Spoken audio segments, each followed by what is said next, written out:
So in this area of town, of course the old town, it's very up and down, and the kind of focus was the castle, that volcanic crag that Joe was talking about 340 million years ago.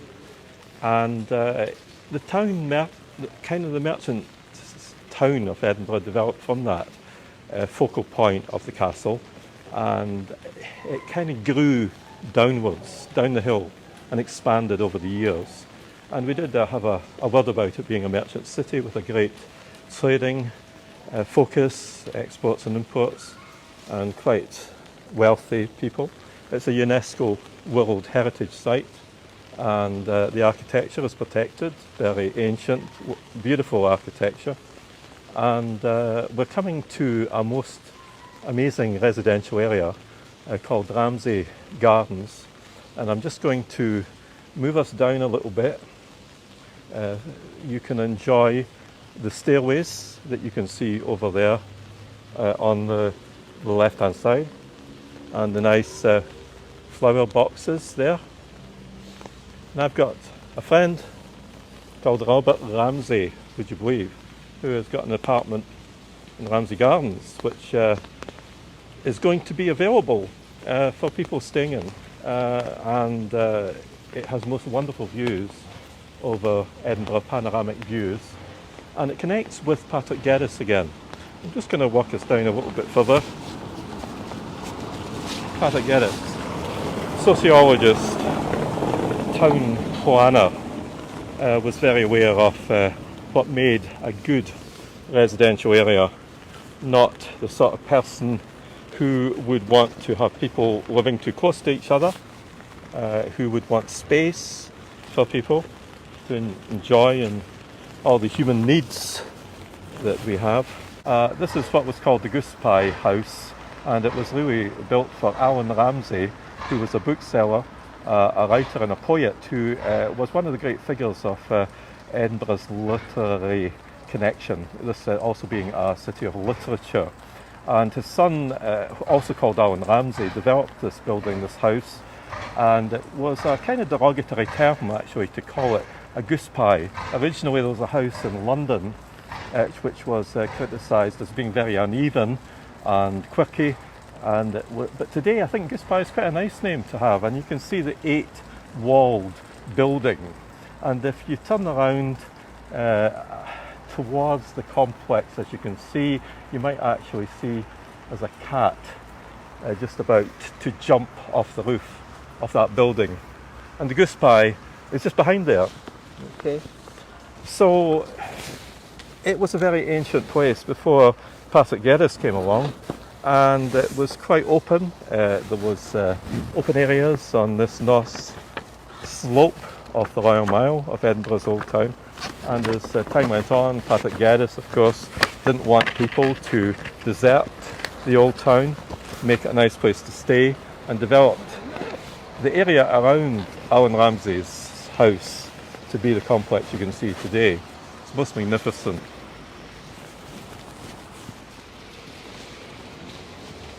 Some kind of arts and craftsy kind of style, which was quite popular in the end of the 19th century. If you've heard of William Morris and that kind of style, a kind of play on Scottish Gothic style of architecture. So just in front of us was used to be the main water tank. I'll just move further over. See a beautiful flowers and plants out at the moment. And this building, at the top of the steps, used to be Edinburgh's main water supply. There was 2 attempts at improving the water, one in the 17th century and one in the 19th century, and this is the 19th century one. And today it is a tartan mill selling various Scottish goods. So change of use, but a nice change of use. This is architecture, quite tall,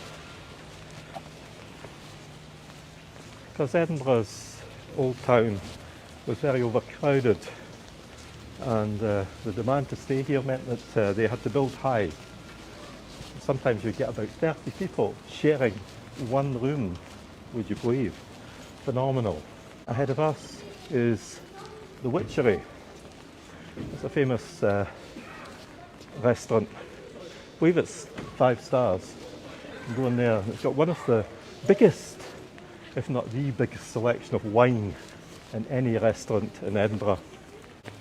Is a well, a little well, Witch's Well it's called, and it's in the kind of arts and crafts style of art as well. And there were many witches who lost their lives up here at Castle Hill, which is beyond here. Behind us is the where people were burnt at the stake, and all sorts of other nasty things happened to them. There was a Witchcraft Act, would you believe, in the 17th century, and before that many women and many minorities were targeted because they were a bit different, and they were maybe a bit more educated than the people of the time, and they suffered execution, and very painful executions as well. And if you look at the elements that are included in here, you've got the foxglove, which then was a folklore style of healing. Many people thought it maybe wasn't correctly had the powers of healing, but today, of course, digitalis is extracted from the foxglove, so we know that they knew even then it was a good thing. And we've got the serpent also, which had a sort of kind of dual significance, as it says, in evil and wisdom. So this commemorates the many people who lost their lives here, and we know there's about 4,000, at least 4,000 people accused of witchcraft, and at least 2,000 of them are recorded as having been legally executed as witches. Now, in the 16th century, there was a lady called Lady Janet Douglas, who didn't get along too well with King James V, and for a long time the Stuarts, and James V was the Stuarts, had a long running battle, if you like, with the Douglases. And Lady Janet Douglas was very inconvenient because her brother had held James V as a young man captive, and he had an agenda to James V, and Janet Douglas was accused of witchcraft. She was held at Edinburgh Castle, and it would take a long time before James V could actually prove that she did the deeds that would merit execution by witchcraft, but he was able to torture her servants to get them to make up stories that she was doing magical things. And here in the 16th century, and it was in about, get this right now, it was about the 1538, before the birth of Mary Queen of Scots, that actually Lady Janet Douglas was put to death here, and she was burnt at the stake on this Castle Hill. But just one of those people among the 2,000, at least 2,000 people here. Now we've got various monuments which commemorate perhaps a questionable part of Scotland's history and involvement in colonialism and domination, and there was a regiment, a Scottish regiment, who put down the Indian Mutiny at Lucknow, and it was an uprising of native peoples against, in a way, colonial rule. So Scotland was part of this united Britain, and there are many areas of our past that we maybe want to acknowledge a bit more than we have done in the past, and maybe don't want to celebrate them too much. I'm going to move on further. If you were to look over this railing here, you would have wonderful views of Edinburgh's new town, and especially just now, normally this would be covered with a grandstand for the 8,000 odd people that would be watching the Edinburgh Military Tattoo, but Of course not just now, but it gives us a chance to appreciate some of the objects that are along here. Now this one here celebrates the Gordon Highlanders and Colonel Kenneth Mackenzie. And the Gordon Highlanders were very active at the Battle of Waterloo in 1815, and Colonel Kenneth Mackenzie was quite a well-known figure. When the Gordon Highlanders returned here to Edinburgh Castle, people were out in force celebrating and cheering, and Colonel Kenneth Mackenzie was also noted for putting down Irish nationalism. Okay, so there's always quite a lot of different stories and connections that go with these people who are celebrated today. So Kenneth Mackenzie here. So we've got many of these monuments are military monuments because one of the purposes of Edinburgh Castle was as a barracks, as a base for the various regiments of the Scottish Army. And as you can see, got this other one here, the South African War, where Scots were involved in that as well. It's a kind of early 20th century.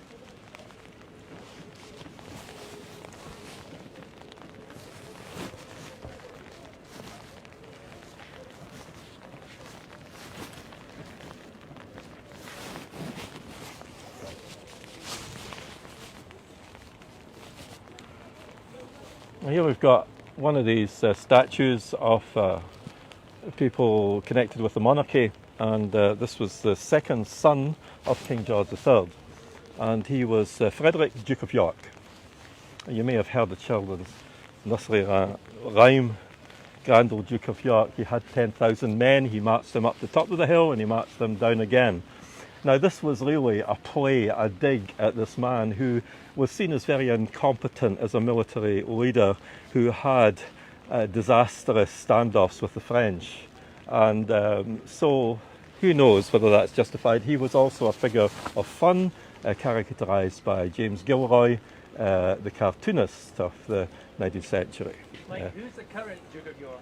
Current Duke of York, of course, is the second son of the Queen, who is Prince Andrew, and of course married to Fergie, and who you may have heard of as well, and their daughter, I think it was Beatrix, just got married there. Now, Prince Frederick is one of the people who Princes Street is named after. It is named after him and his brother, who was Prince George, who later became George IV. So Frederick and George. Now, it's quite strange because Frederick never ever came to Edinburgh. And there's another street named after him called Frederick Street, which I think is absolutely amazing. You never go to a place and you get streets and that named after you. But that was all to do with unity after the Act of Union of 1707 and the new town of Edinburgh, which has got many street names which are named after the monarchy. Here is Ensign Ewart. This isn't just a monument. You know, this monument with Frederick, there's nobody buried there, but underneath this big granite stone is buried Charles Ewart, Sergeant Charles Ewart, who, as you can see, the Royal North British Dragoons, because at the time of Waterloo, we were more known as North Britain rather than Scotland, and we weren't too unhappy about that because we were a region of Britain.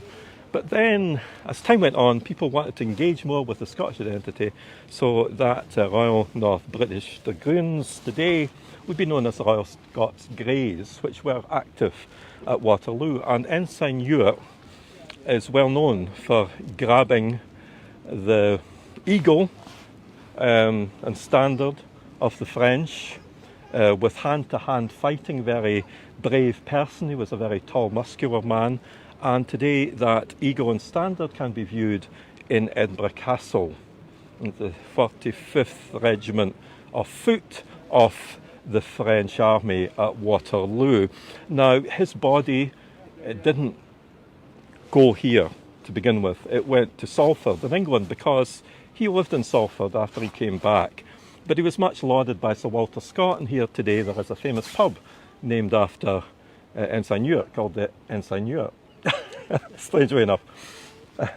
We're going to come back to Edinburgh Castle, and Edinburgh Castle is famed for being the place where the crown of Scotland is. Now, I've just got it here in my bag.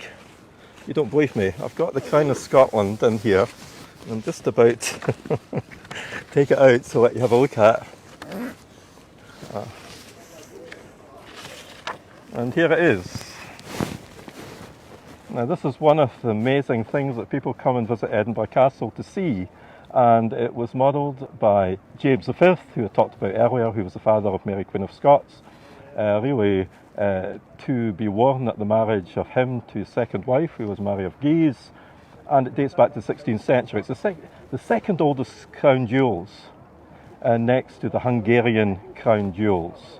So it's wonderful. It's made of Scottish gold, and it's got pearls, and it has been remodelled in its time, and some say it dates back really to the 14th century when Robert the Bruce had a crown and it was remodelled. So you can come and have a look at that. You're not allowed to photograph it when you're in the castle, but it's well worth a visit, the crown.